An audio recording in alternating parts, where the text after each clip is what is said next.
Welcome to the Daybreak with Jeff Slakey podcast. I'm so happy you found us. Please subscribe, rate, review, and share this with your circle of influence.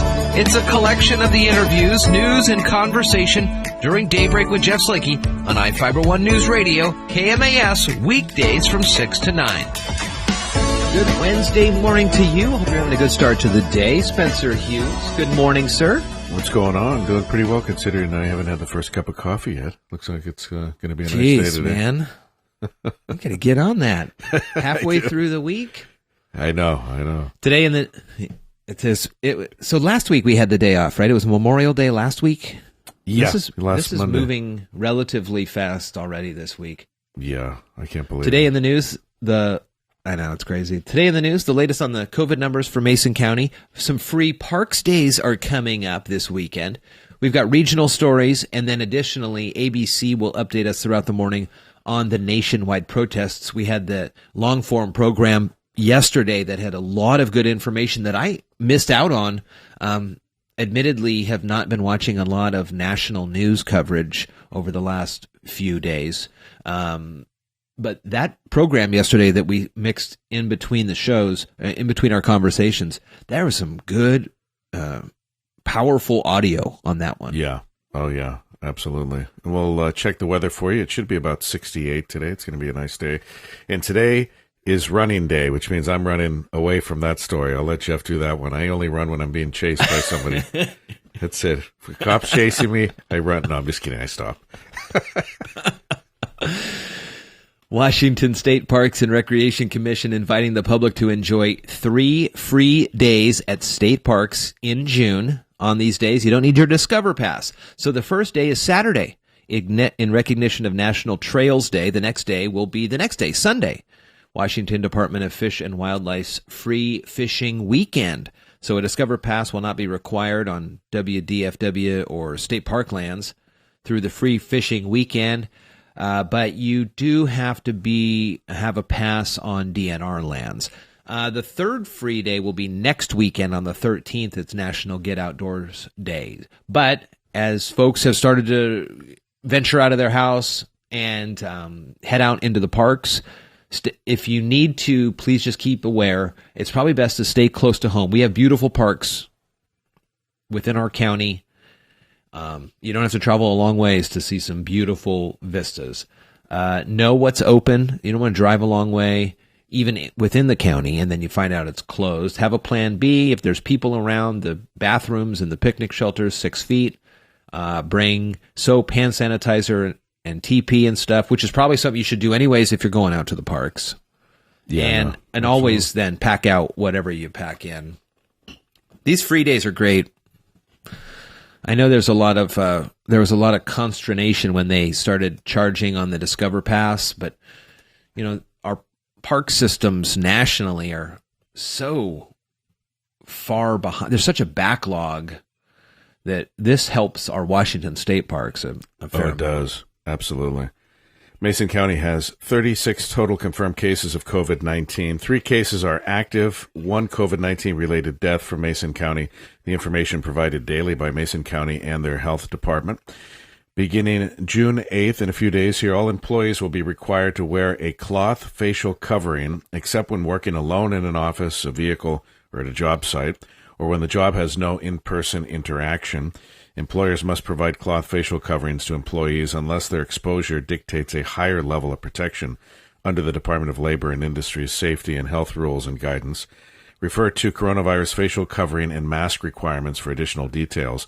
Employees may choose to wear their own facial coverings at work, provided it meets the minimum requirements.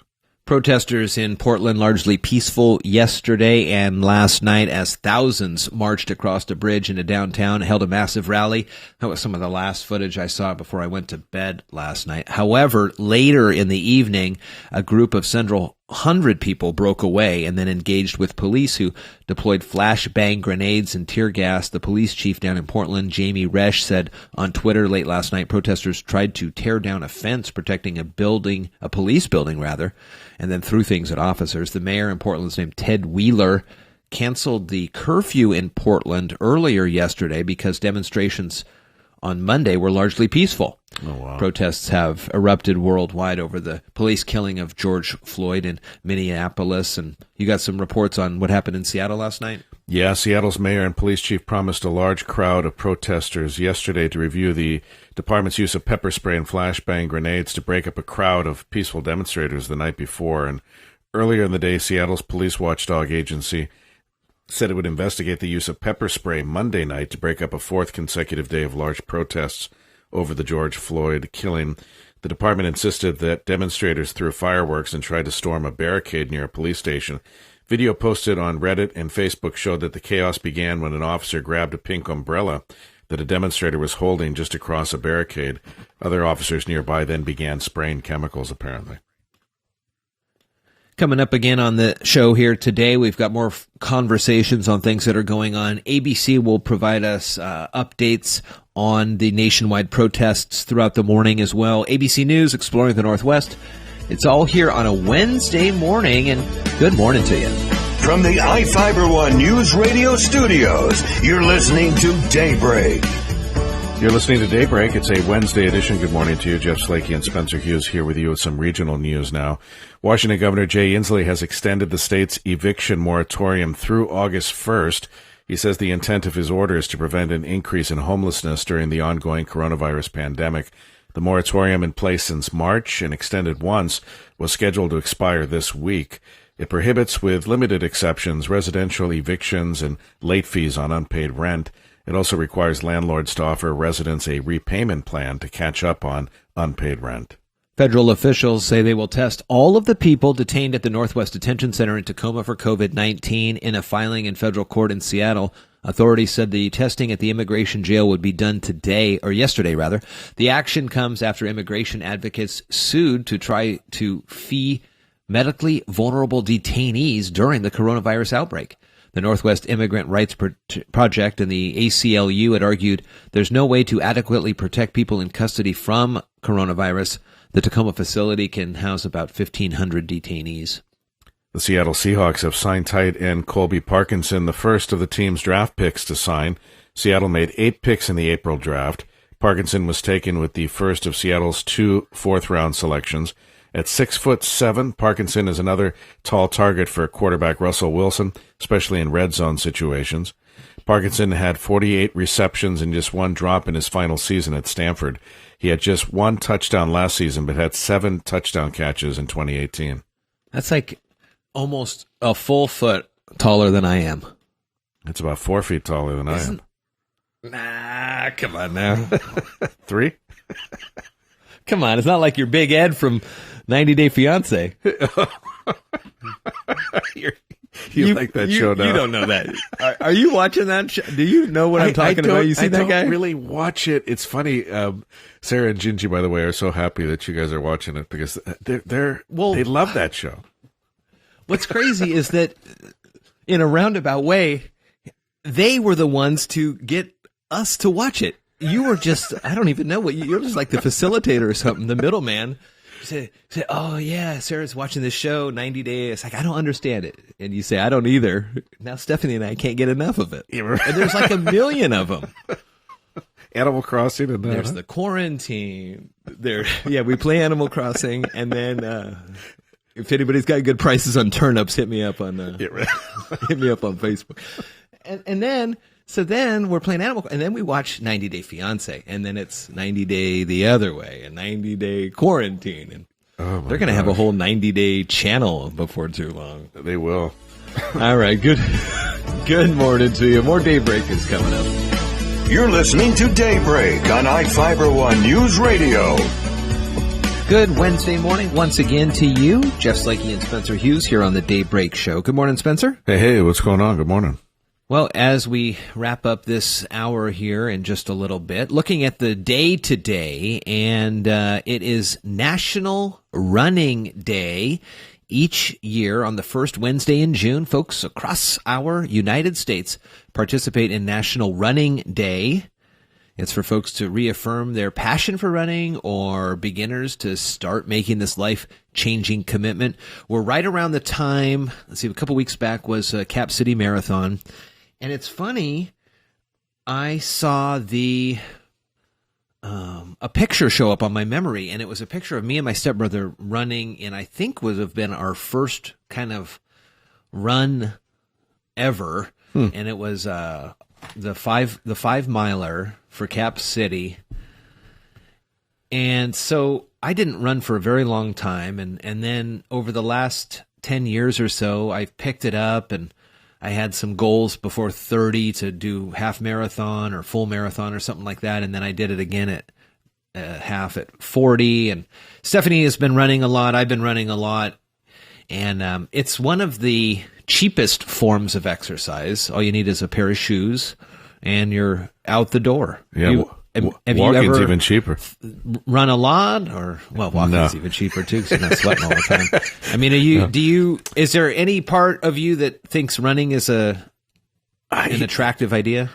You know, I have bad knees, so in my case, I'm not a good person to ask. Like, I've tried running on treadmills, like at the gym, and I hear that's not the same thing as, running outdoors and stuff, and it probably isn't.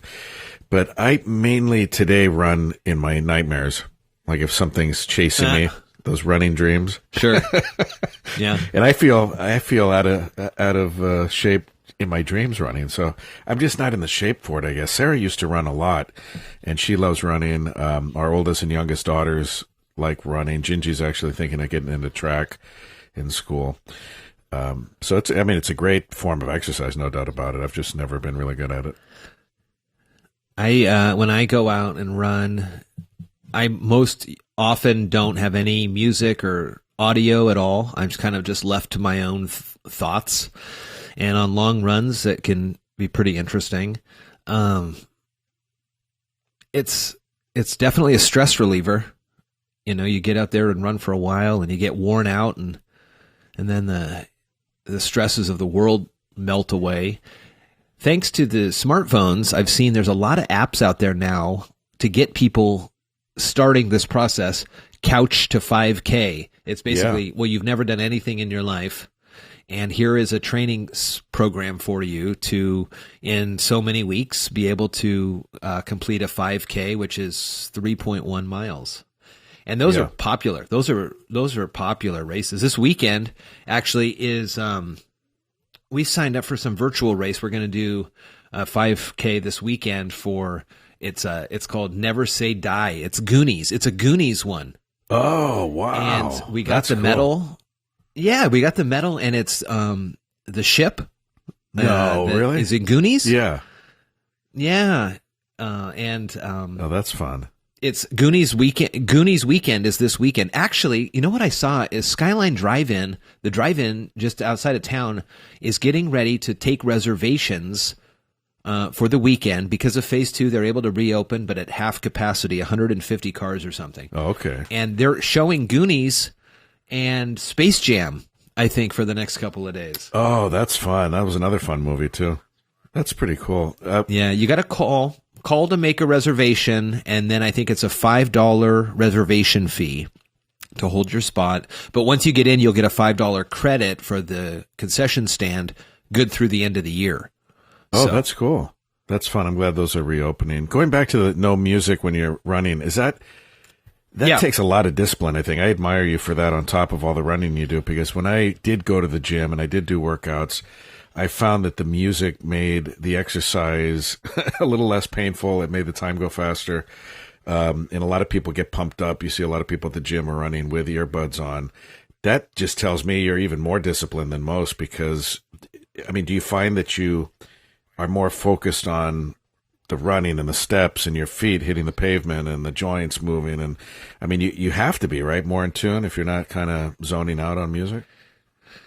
Yeah, and I do a lot of listening. I run often earlier in the morning, so there's birds out chirping, or I like to look around. That's my thing. I love to just look in people's yards and check out what's happening around the neighborhoods I'm running. The other thing, and I don't know why, but I've never been a real water drinker while I'm running. It's kind of an almost like cathartic cleanse detax. Wow. Like if I'm going on long runs or whatever, I was running with Stephanie, she has a backpack with water and goo and all this stuff, and I will just go out. Wow. put my shoes on and go. And there are some times where that was a bad decision, but then most of the time it's worked out well. The other thing, before we get too deep into this, is today is also National Repeat Day, and a great way to build a consistent workout schedule is to repeat. So if you were going to decide to start running today, what I would suggest is tomorrow you repeat it and try to get a little bit of movement every day, a little bit further. You don't need to focus on your speed or your distance. You just need to put one foot in front of the other and make sure you know your way back home. Yeah, that's the thing, though, right? Breadcrumbs. Well, that's a lot of carbs. A lot of carbs there, Spence. I won't eat them. I'll just use the trail. All right. More Daybreak Show is on the way. From the iFiber One News Radio studios, you're listening to Daybreak. Hey, good morning, everybody. Jeff Slakey here, Spencer Hughes. The Daybreak Show rolls on this June 3rd. A couple days away from Kaiser's birthday. It's on Friday. We're getting ready. Oh, that's right. Today. So it's all, he knows there's no party. And he knows there's no friends. We may have some of the family drive by. But for the most part, it's just going to be us.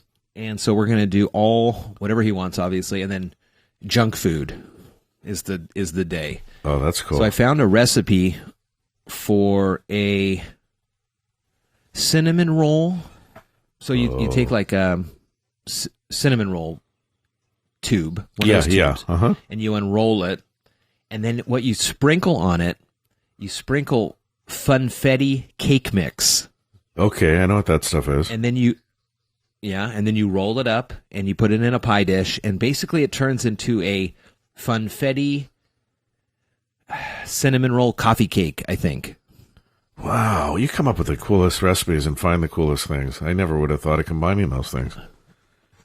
Well, I come up with the idea and then I Google birthday breakfast ideas. And that's where I got it. That's officially from the Willy Wonka factory site, I think. And then today I have to make some ice cream, and I'm trying a sour ice cream. Ooh. So it's a vanilla ice cream, but I'm adding vitamin C to it. So make it healthy. And it will make it, it's supposed to make it sour. And then I'm going to throw Sour Patch Kids in it. Oh, my lips are puckering already. Sour Patch Kids ice cream. Oh, my God. Oh, boy. So, needless to say, the Slakey household will be on a sugar high by probably 6:03 Friday morning. You're going to take the next 3 weeks off recovering from that. I may need to. Thank goodness today is running day because we're going to need it around this place. Oh, boy. Sounds like a fun birthday, though. Yeah, and it's such a tough time right now for kids and adults, too. Adults love to celebrate their birthday as well. But it's just hard for kids to really wrap their minds around what's going on. And summer and, things are starting to reopen, so folks are starting to gather again. And between you and me, Stephanie has decided that let's hold back a little bit while things reopen just to kind of see what happens in a few days, a couple days from now, We've gone out and done a couple things that we hadn't done a couple months ago, but we're not ready. I don't know what your comfortability level is. We're not 100% ready to go into a restaurant, but of course we will still frequent via takeout that restaurant. Yeah, see, the thing with us, too, is my in-laws are coming up. They're moving up here, and they're staying with us while they're looking for a house. So my father-in-law had, like, triple bypass or something like that earlier in the year. So he's recovering from that. He's doing well. But, yeah, we're kind of thinking the same thing, mainly out of concern for him and his health, because, we don't want to all go out to dinner and then he gets sick. Well, is he considered then immunocompromised? I believe so, yeah. Or is it? I believe so because of the surgery, because of the age. just different factors and stuff. But I think eventually we are going to do stuff with them. I'm totally fine going with the flow, the comfortability of the family and stuff. So I totally get it. And in every group, who is the most cautious. So, to make everybody comfortable, I would say you go with that person's comfortability level. Like, you don't want to go, if there's somebody who's, I'm ready to go to a buffet, and somebody else is like, I don't want to even leave the house. Yeah. It might be better to lean towards the not leaving the house person. Yeah. Have a buffet at home. Threshold put everything of out on the counter, and Yeah, it's exactly. Leave it anyway. Out. Set it up in the morning, and then leave it out, and then about 2 in the afternoon, say, "All right, folks, come on." Stuff should be just fine. You'll cold just cuts. Fine. I wanted the all-you-can-eat ribs. What's this lunch meat? That's funny. Well, so I don't know how we got on this, but Kaiser's birthday's Friday. It's going to be a heck of a good time, and more Daybreak is on the way. Thank you so much for listening to today's Daybreak with Jeff Slakey podcast. Again, I'm so happy and honored you found us and chose to listen. Please subscribe, rate, review, and share this with your circle of influence. It's a collection of some of the interviews, news, and conversation during Daybreak with Jeff Slakey on I-Fiber One News Radio KMAS, weekdays from 6 to 9. Thank you so much again, and talk with you next time.